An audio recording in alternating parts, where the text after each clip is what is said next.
Halo semuanya, hari ini kita akan bongkar sebuah toolset yang kelihatannya sederhana, tapi powerful banget. Toolset ini dipakai oleh semua orang, mulai dari jurnalis sampai insinyur, untuk mengupas tuntas masalah apapun sampai ke akarnya. Pernah nggak sih Anda dihadapkan pada satu situasi yang rumit atau masalah yang bikin pusing, terus bingung, aduh ini mulainya dari mana ya? Pasti sering kan?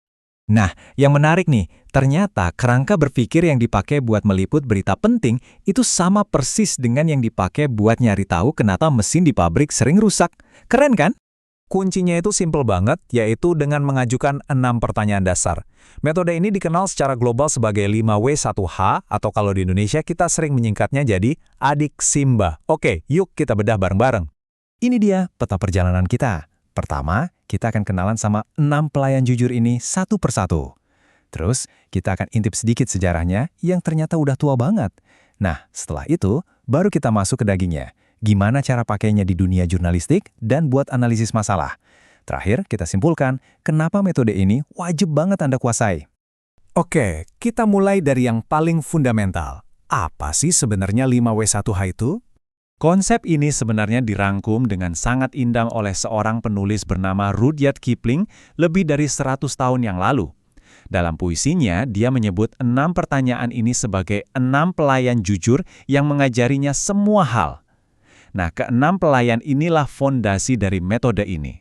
Kita mulai dari pelayan pertama, siapa atau who. Ini pertanyaan paling dasar buat memetakan semua orang yang ada di dalam cerita. Siapa sih tokoh utamanya? Siapa aja yang kena dampaknya? Dengan menjawab ini, kita jadi tahu siapa saja pemain dalam situasi tersebut. Selanjutnya, ada apa atau what? Pertanyaan ini langsung menukik ke inti persoalan. Apa sih yang sebenarnya terjadi? Apa masalah utamanya? Ini penting banget biar kita nggak melebar kemana-mana dan tetap fokus pada substansi. Lanjut, kapan atau when? Waktu itu kan konteks yang krusial banget. Kapan kejadiannya dimulai? Berapa lama berlangsungnya? Memahami urutan waktu atau timeline bisa bantu kita melihat pola sebab akibat.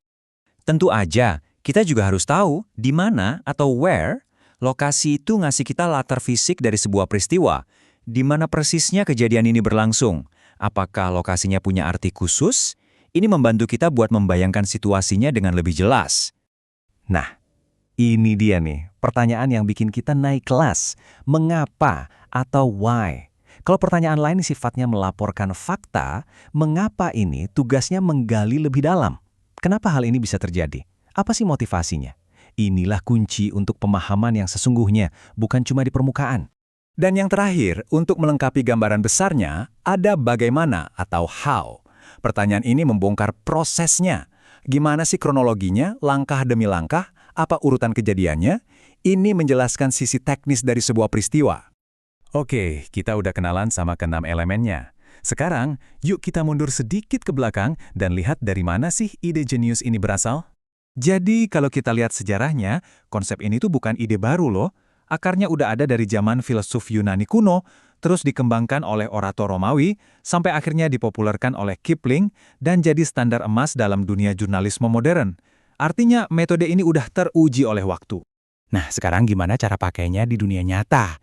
Kita lihat contoh paling klasiknya, yaitu di dunia jurnalistik. Coba bayangkan Anda seorang reporter.